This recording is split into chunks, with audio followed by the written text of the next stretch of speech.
Welcome back, Dream Team, to the third Yeetcast. We are joined here today by Cranky Crab. Go ahead and say hello. Hello. And Riddler. Hey all. Like I said, welcome to the Yeetcast, where the podcast is just as interesting as the stuff going on in the background. We're going to clean that up later, I swear. But for right now, the gist of it, this is what the Yeetcast is. It's an opportunity for us to talk, share, go over some stuff, and just generally have a good time whilst some hopefully quality gameplay plays on the background. So if you're bored of us watching, and you can go ahead and listen to us talking, or if you're bored of us talking, you can just watch. So let's go ahead and jump straight into this here. We actually had a really nice discussion. I might actually just patch that into this, the rest of this here. But what we're going to be talking here about, I want to talk about, is work and like terrible customers that you've come across, like, Oh my. experiences. you you're laughing. You're laughing already. Because everyone has them. Everyone has Yeah. them. That's the idea. See, big brain, big brain. So yeah, that's going to be our first topic here. We've got a couple other things we might lead into here. I have some ideas about some hobbies we might want to discuss, but let's go ahead and start off. Riddler, you laughed right away. Care to share? Yeah. There have been multiple times where, I work in a detailing shop at a dealership where we would detail a vehicle or be very busy with multiple deliveries, and the customer would get aggravated at a small detail and send it back and be belligerent about said detail and put us back even further. And, that's always fun. Well, see, and that's the thing, right? Like, it's not that problems happen everywhere. Like in any profession, I can't imagine being a doctor and making a mistake like, I don't know, leaving a Oh scalpel in my. somebody, right? Like mistakes Yeah. happen in any job. However, people will react to something like, for example, auto detailing. I have a little experience with that. Maybe you'll miss a spot of dirt or something. Sure, okay, you Hmm. paid $100 or $200 or I don't know, good money to get it cleaned, and a spot was missed. So sure, that's not right, but people will often act like it's the end of the world. Like you did perform surgery on their child and you've left them paralyzed for the rest of their life. And it's that level of overreaction that's really the problem. And the disrespect too, right? Like so Hmm. people Preach it, will brother. treat you like if you're working in fast food or you're working in some other kind of entry level job, people will treat you like you're some kind of third world slave and just completely disrespect you. And that's the thing, right? Like if people would just be level headed and be like, hey, so this is what I paid for, and it's just not right. Hey, my meal's undercooked. I'm very sorry. Maybe let me comp that meal for you, and I'll take it back to the kitchen. Can I also bring you dessert on the house? Like that's how things get handled. But people love to just. It's like there's like this empowerment that comes from since they're the customer and the customer's quote unquote always right, they can Yep. exercise every disrespectful demon they've ever had. That's the problem. They thoroughly enjoy feeling like they have the power to control people. And Like disrespect they. them and abuse them. And Yep. I got one that's more funny than it is annoying or disrespectful or angering. So I'm a partner in a gas station and car wash, and that was actually where I'm a partner. That was actually the first job I had when I was 16 years old. So I've got a lot of experience in this place. And we had one time, I had a lady that came out. We had dried her car to the best of our ability. And she came out and just started unleashing on me about how she was going to have her husband come back and essentially beat me up because her car wasn't dry. And I literally, I'm telling you exactly what I said to her. I said, ma'am, we're standing in the rain. Oh my goodness. That's People blow my mind sometimes. I can't. I can only imagine like her telling her husband that and him looking over the top of his newspaper, looking outside, looking back at her, looking down at the newspaper and saying, "Isn't it raining outside?" and watching her just like vibrate in place. Well, he Oh my never came gosh. to beat me up, so I'm assuming something like that took place. Something And I'm along those guessing that lines happened. based on her behavior, I'm assuming that that's not an unusual thing for her. So there must be some reason he married her. That's all I'll say. Oh my gosh. I mean, in case you all aren't aware, I work at Apple. I essentially run tech support. And tech support people, they understandably get a bad rap for a number of different reasons. But at the same time, I think there's sort of an expectation of, I'm not entirely certain what it is going into it, but I generally get people who don't come in with a, okay, I want to fix this. Let me help you fix this by, doing what I can to assist in this process and assist in you helping me, right? It always seems like people come in with the mentality of, you mess this up, you fix it, right? Somebody Like, needs to be held at fault. Somebody needs to be blamed. exactly. And the amount of times I've gotten a customer who has called in and has essentially told me, I pushed the limits on what the device was supposed to do, i.e., I basically broke it when, I very well could have been a lot smarter about this, and I knew I was playing with fire going into it, or customers who will intentionally leave off info because I'm on a phone. It's different than like working in a detailer shop or whatever, right? I'm on the phone talking to people about this type of thing, so I can't I don't have the device in front of me to look at or whatever it may be, right? So people You're can trying to problem solve somewhat blind. exactly. So there's this sort of understanding and relationship that, hey, if you want help, you got to be transparent with me. And sometimes the customers, knowing what the issue is and what the resolution is, will go into it, right? Like, for example, this phone is disabled. I'm not even joking you. This happens more than I would like to tell. Uh, this phone isn't working. And I say, okay, what specifically isn't working? Well, I can't do anything with it. And it's like, that's not helpful, right? So like, from Does experience, the power turn on? Okay. yeah, exactly. From experience, I'm already kind of like, I'm already kind of weary. You know they're not being specific on purpose. Exactly.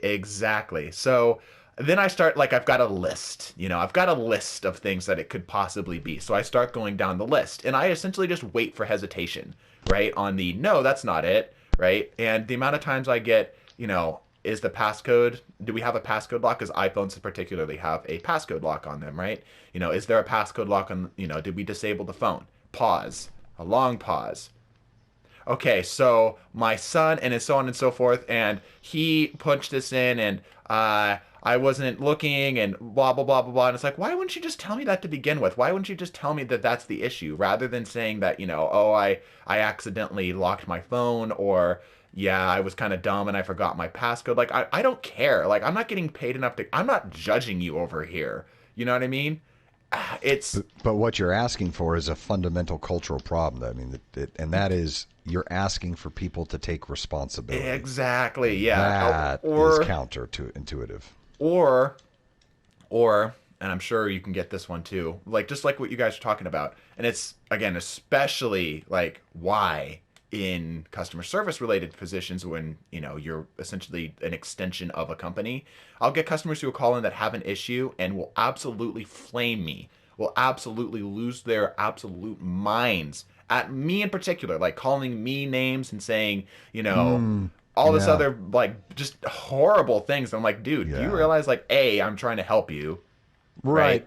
And B, I didn't make the iPhone, dude. Like, you sat on your iPhone. I'm sorry that it couldn't withstand the weight of your ass.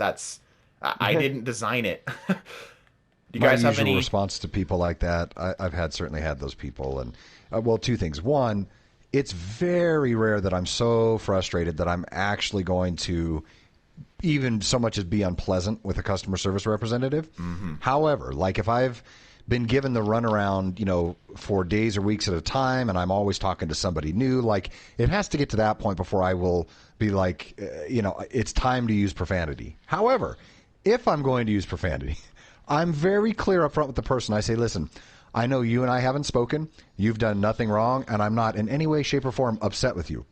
But I need you to understand the situation that I am in. I need you to know I'm pissed. How serious this is. Yeah. Right? Like, I need you to feel my pain and understand that I know it's not your fault, and this isn't personally directed towards you at all.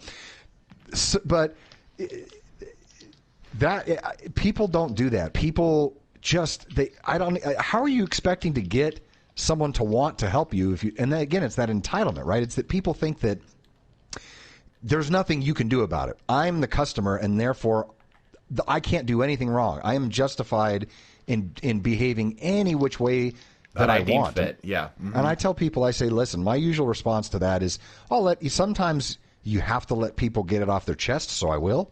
Absolutely. But at a certain point, I say, listen, if you say the F word again, I'm not going to help you. I want to help you, but if you say the F word again, I'm not going to. And to a one of them, every time I've done that, you can see the resentful amount of self-control that takes place, and they go, okay. And it's like, at that point, they're actually ready for me to help them. Mm-hmm. Mm-hmm. Yeah, absolutely. And that's exactly it right there. In fact, we were actually having a bit of a team meeting today, and somebody brought up the subject of apparently somebody had done pretty much that, where the customer called in and just immediately started cussing out the representative for no reason other than that they're just upset. And they have a problem. Yep. Yeah, and the person said that they went on for a solid 12 minutes before they finally are like, okay, and they're ready to go, you know. And sometimes just snapping people out of that, it can be difficult to do professionally, but is nevertheless something you absolutely have to do in order to just do your job. Like, you know, I don't want to be here just as much as you don't want to be here. Yeah. Sometimes, you know, it's not often, but sometimes you'll get people who start off that upset, and then you can charm them a bit, or you can, you know, if you do try to share their pain, sometimes that helps, and then they relax and they laugh. You know, I mean, again, it's my business, so it's not like I have to answer to a boss, so not everyone can do this. But sometimes someone will just, you know, rattle off a profanity-laced tirade at me, and I'll be like, okay, let me make sure I understand this. And I'll directly repeat exactly verbatim their words back to them. But without, and I go, so this is what, and then sometimes people will laugh. You know, they get it, and you're like, okay, let me see what I can do about that. And that's always nice. I mean, we all get upset. But man, the world would be such a better place if people could just put any effort into treating each other just a little better. My God, that would go so far. Honestly, it's like, of course, right? That's the long-term goal. But if we could just get a short-term goal of reminding people that they're not the center of the universe, you know, I think that that's a short-term goal. Yeah, that sounds like a bigger lift to me. Well, I mean, treating people nicer is like there's so much involved in that, right? Very general, yeah, broad. Yeah, but just generally reminding people, hey, there's other people on this planet, and in fact, you're talking to one of them. You know, I don't know. We need to start like a campaign. Let's start like a GoFundMe for, you know, you aren't the center of the universe. I say, oh, well, that GoFundMe goes. It's not that people were ever confused about whether or not the Earth was flat. The confusion was about how the universe works and what revolves around the center of the universe. They believe and have since ancient times that the center of the universe is them, and the world, everything revolves around them. Yes, that's absolutely the case. Oh my gosh. That is so... Okay, well, that went far better than I was expecting that little segment to go there. I guess, I mean, I shouldn't have been surprised that, you know, people have had terrible experiences. I mean, I think the only people that avoid something like that who are people who are... No, never mind. I take that back. I don't think anybody avoids something like that. Like, if you have any interaction with other people, I think you're going to have some kind of chafe, you know? For sure. The world is there. Unless you are isolated from the rest of humanity, you're going to deal with some not nice people sooner or later. Mm-hmm. Yep. Eventually, you'll run into some distasteful folks. It's just kind of a matter of time. Just like the rest of life, there's going to be discomfort and suffering. It's a matter of how you deal with it. That's really the only thing that you can do to mitigate things. How are you going to deal with it? Yup. So let's see. What else we got here? I think that about covers everything I was going to... Like that, like I said, that section went great. Any other terrible stories you guys want to throw out there of any particular... How about something funny that happened at work that you'll never forget? Oh, God, really? Mm-hmm. No, I'm putting you on the spot here. I have many. The first one that leaps to mind is I will maintain decorum. But the gist of the story is NSFW for sure. I Okay. was propositioned. This already doesn't sound good. I Oh was no. very young. It was when I was 16 This when I is first sounding started my even job. worse. And there was a gentleman there who didn't speak the same language I did, but we could function well enough to communicate together. So being that we didn't speak the same language, I couldn't understand anything he said for the most part, and could just do work things together. So I didn't understand his proclivities. I'm not even So- sure what that word means. Somebody bust me out a dictionary. He invited me to a location at one point. I thought that was something work related. It was at work. It was we'll say it's a room, and he was like, "Hey, basically, hey, come here," was what I understood. However, when I arrived, I was presented with an offer that I promptly refused. I was exposed, and I'll say that I wasn't impressed, but I was also not interested. And that was one of my earliest work experiences, actually. Oh my That gosh. sounds interesting. And from then on, Cranky decided, you know what? I'm going to be a manager.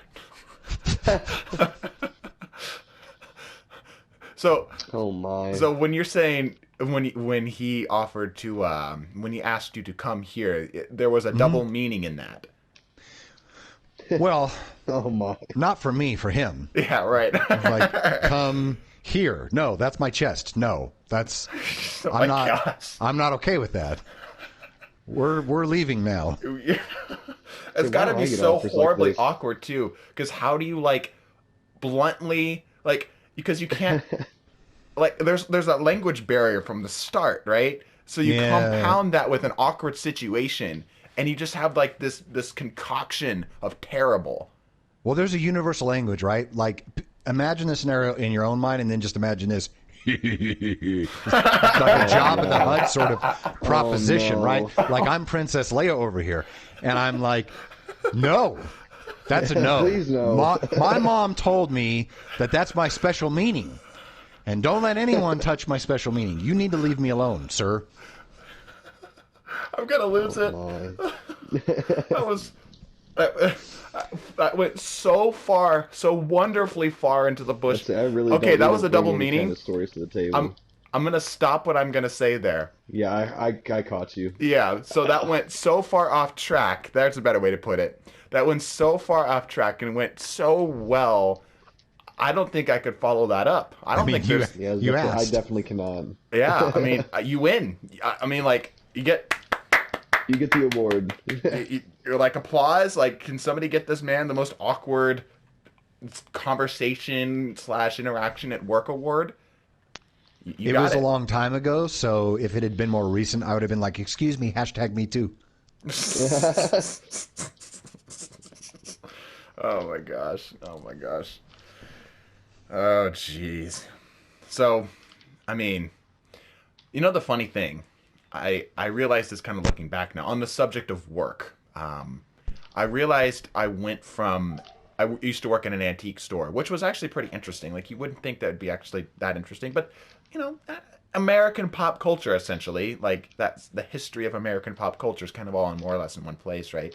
But one of the things I found funny going, and this isn't a specific incident, but one of the things I found funny coming from my job at the antique store to my current job working for Apple is that I essentially traded for the same people. Like I didn't change the clientele that I'm dealing with. I'm dealing with snooty people who are in their 30s, and I'm dealing with old people. That's the people who are calling into an Apple support line, is the people who have too much money and they are, they have a problem with their device that they spent too much money on, or, they're old people don't know what a PDF is, right? It's always an interesting conversation with the older folk because I'll get one of two people. I'll get the delightful older lady or gentleman who legitimately just needs some help, just needs a little love, right? Or I'll get the person. Well, I guess that can go horribly wrong too. I guess I'll come back to that. Or I'll get the person who is just generally pissed off and just legitimately called in under the guise of, oh, I need help, but really just came in to bitch. In particular, I remember a customer who called in who was having difficulty with their Apple ID password, which is, by the way, the most common call we get, right? People who've forgotten their password is the most common call we get. I I never do started, that. yeah, I started out talking to this, this older lady, and I started kind of going through the works and telling her, here's what we're gonna have to do, here's the steps we're gonna have to take, right? We're gonna have to go through this, go through that, and we have like layers, right? We have layers in how we uh, solve this type of thing. Like you start off with the simple, like, okay, make sure the caps lock isn't on. And then you go to the more, like on the very extreme of things, you go, okay, we got to go all the way into account recovery to get this taken care of, right? Which is, you try to avoid if at all possible. But it was very clear to me with this lady that she wanted none of it. She wanted so much of none of it that it was impossible to do my job again.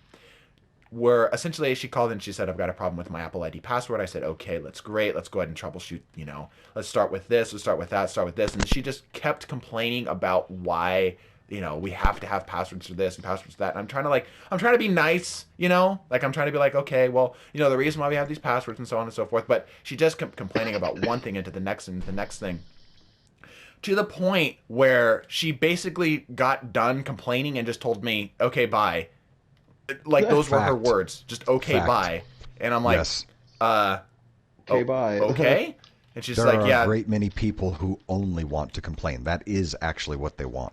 but like the thing that frustrates me is why not just tell me you wanted to complain? Like we legitimately have a logging for that. Like why not just come in and say like, hey, I'm upset and I just want to let you know so you can put it in a note or something. Like I've gotten customers who've done that before, right? Who've called in and said legitimately like, I have an issue and I don't like something. And it's like, all right, yeah, I can deal with that. Like let me get this into my notes here because Apple doesn't do it perfectly. But I just don't understand why you would even come in with the guise of like I have a problem just to bitch at me and then leave.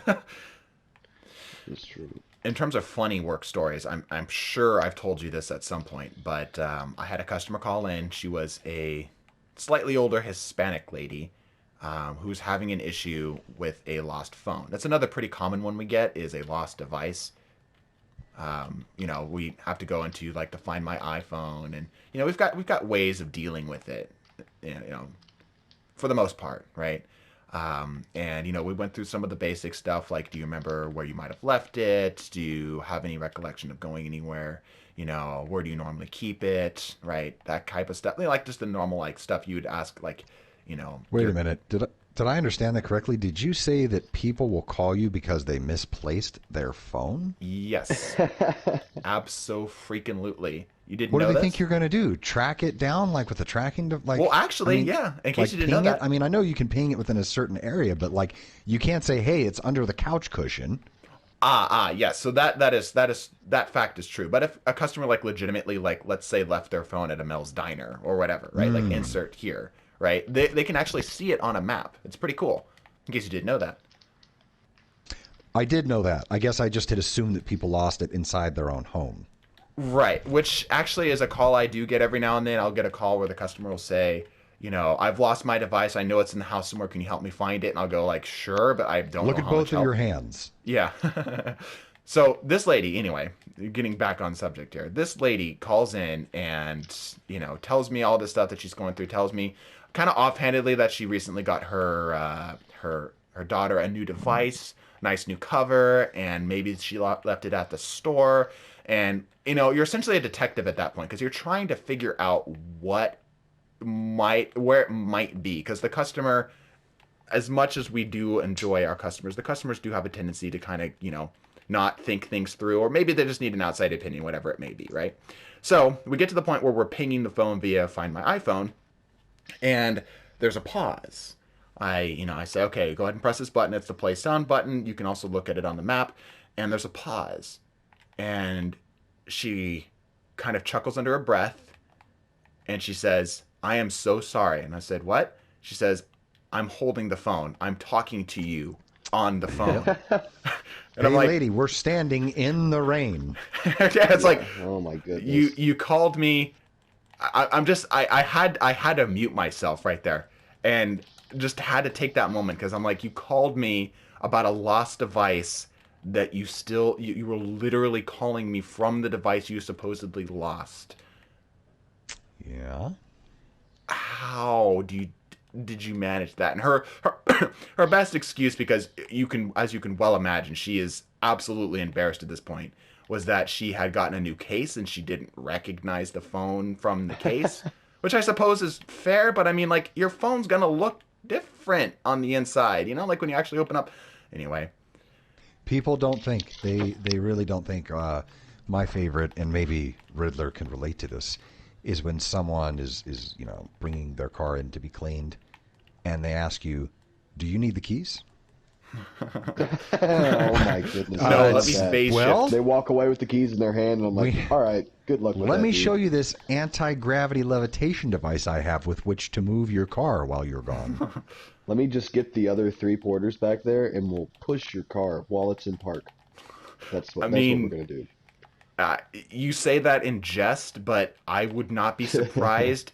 I've had people who have expected the most unreasonable of things from their service. Like it's like you aren't seriously expecting Apple to upgrade your phone for free because it's the wrong color. Like, you aren't actually being serious about that. Nope, I'm 100% serious. They sold me the wrong color. They're a bunch of bastards. They're trying to get my money. Like, dude.